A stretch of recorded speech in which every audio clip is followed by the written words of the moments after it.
Welcome. We're back with another episode of Streetpreneur Podcast, where we go to the street to find the most creative and innovative entrepreneurs and small business owners.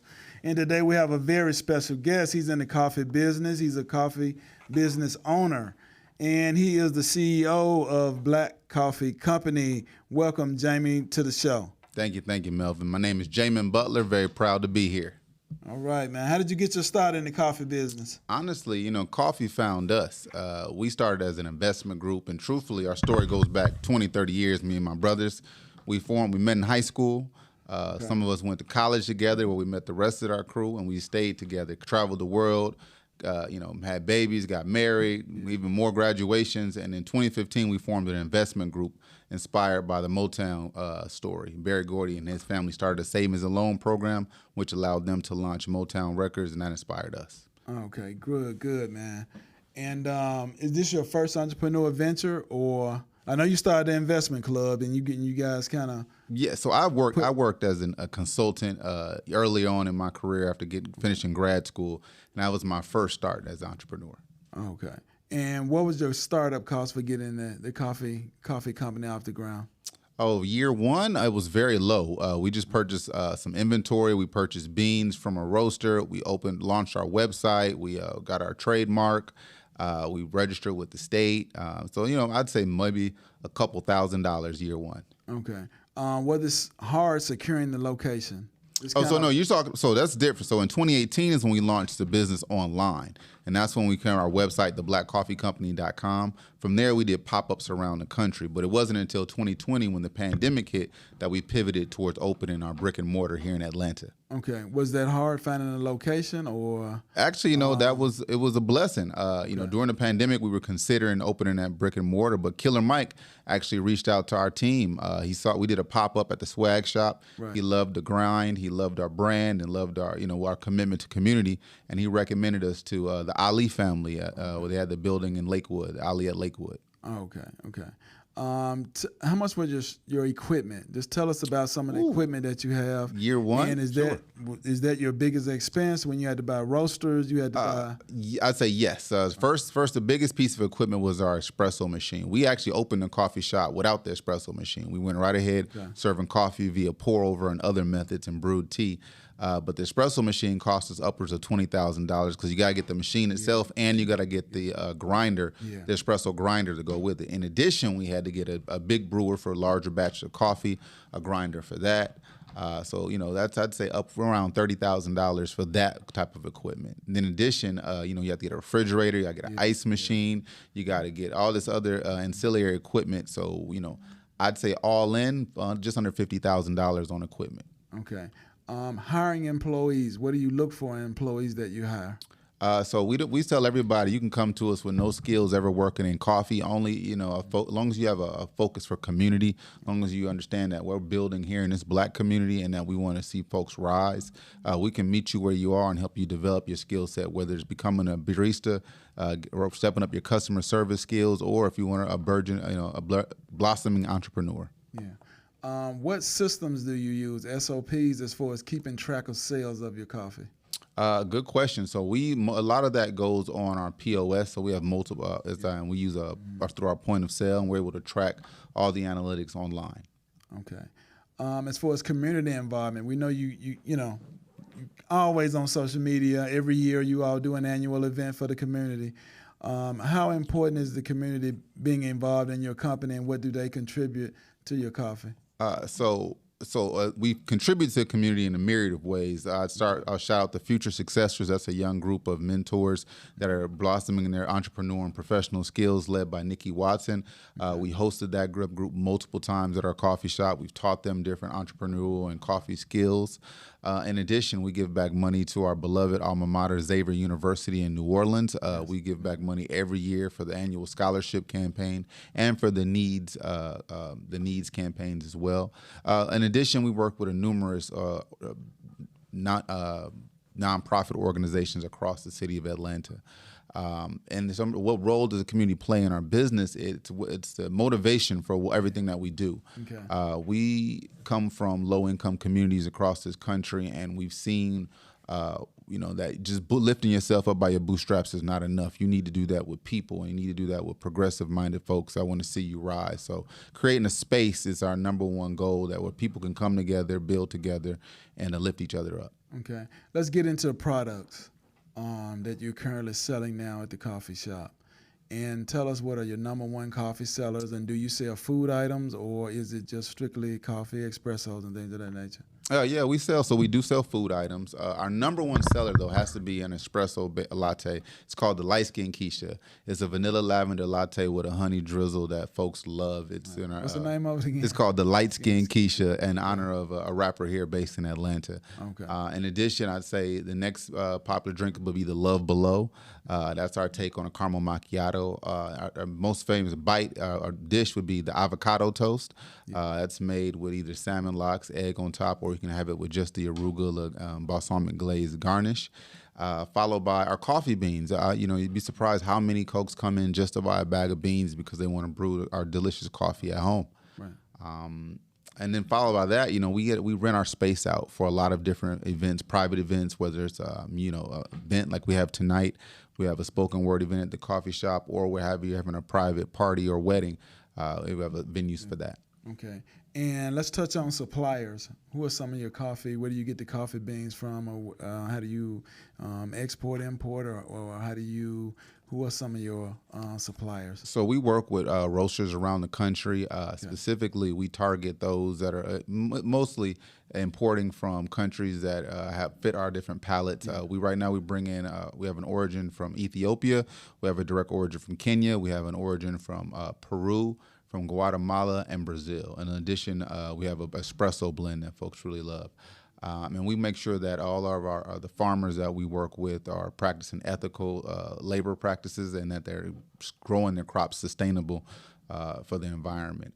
It's very important for us that our entire supply chain is involved with giving back, and it's sustainable. Okay, let's touch on marketing and advertising the business.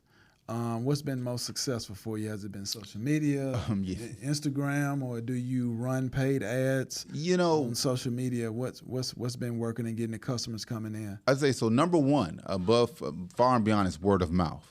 It's folks talking about whether they love a drink, they tried the Light Skin Keisha, or they've experienced the vibes at our spice. If you go online, if you look at our Google reviews, we got almost 700 5-star reviews, and you'll see the number one keywords will be vibe. It's and community and customer service. It's the feeling that you get when folks enter a coffee shop. I'd say but for after that, of course, it's social media. We got out early on in 2018 when we launched all of our social media pages and focused from Instagram and Facebook, growing into TikTok and YouTube as well. Even now we're on Threads. But I'd say the number one source, the hub for all of that, is our website, theblackcoffeecompany.com. Right. That's the direct source where you can connect to all of our organization. Okay. What's been some of the struggles for you in your business? What are some things you had to overcome? Struggles, I would say, were one, our team, we started out dispersed, right? I was in, we're all across the country, and we're working on Zoom. We're all of us working remote. So when the pandemic hit, that's how work became for everybody. So that was already our strength. So we turned, something that was considered a challenge into a strength of ours. Okay. And that's how we've done with everything. I'd say initially the cost, raising capital is probably the number one concern always for our business, right? We're going into year 6, and in the coffee shop, we're going into year 3.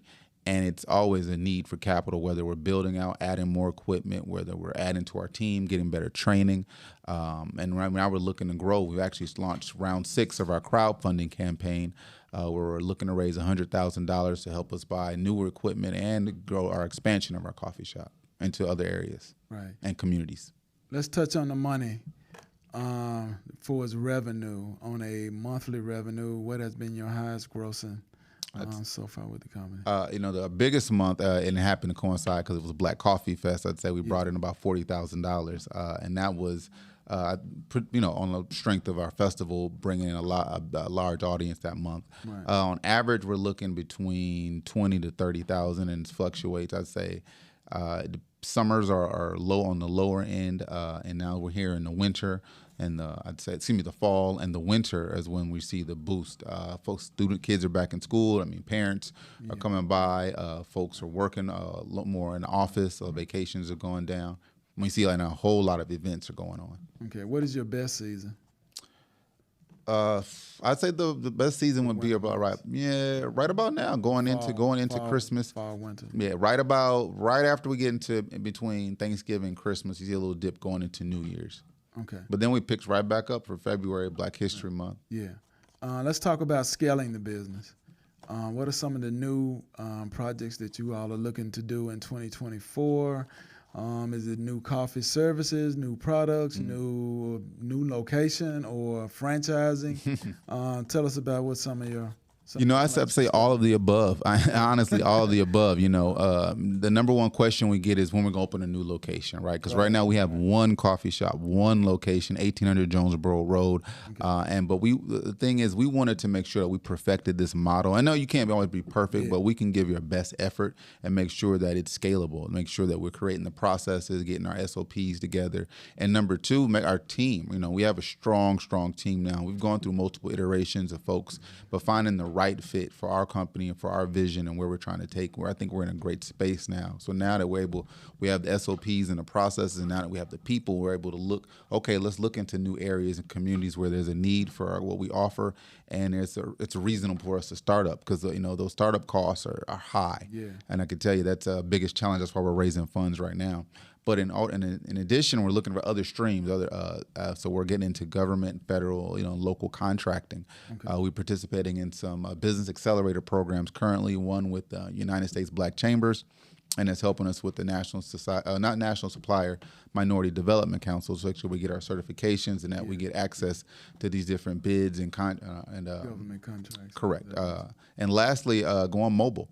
Looking at going mobile is key. Food trucks are king in this certain areas, especially saw we during the pandemic. And it's the ability to take your brand to a space where the traffic is, right? Now, my biggest hurdle every day is bringing the traffic to the coffee shop, whether it's creating new social media campaigns, whether it's coming up with new ideas or events. But being able to go to the people is definitely a value add. Okay. Any advice for entrepreneurs who want to open their own coffee shop? I know you've been through all the trials and tribulations. Just give them a free pointer that they need to do in order to make that happen. Absolutely. Number one, do your homework. Right. Research the space that you're looking to get into. And that's if you want to get in the coffee business, go spend time in coffee shops, talk to the people, the owners that'd be willing to share.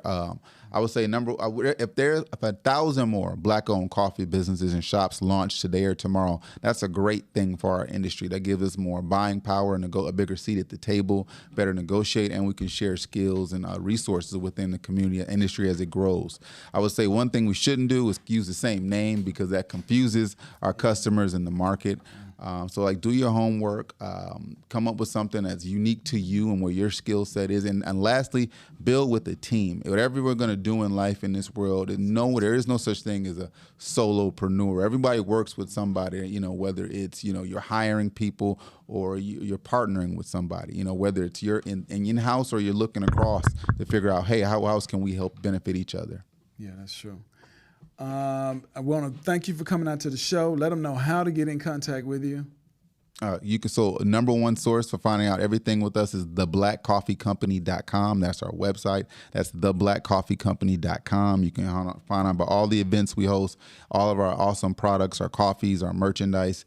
And if you're in town, if you're in Atlanta, go visit our coffee shop, 1800 Jonesboro Road, Southeast. We're in Lakewood. That's about 10 minutes south of downtown, right in between downtown and the airport, all near all the major freeways by the Lakewood Amphitheater. We're open 7 days a week from 7:30 a.m. to 3 p.m. We host awesome events. We have the best coffees and the best vibes in the city. So visit and check us out on Instagram at Black Coffee Atlanta. That's at Black Coffee Atlanta spelled out. And you can check on our annual festival. It's called Black Coffee Fest. We've done 2 so far, and the 3rd one's coming next Juneteenth. Okay.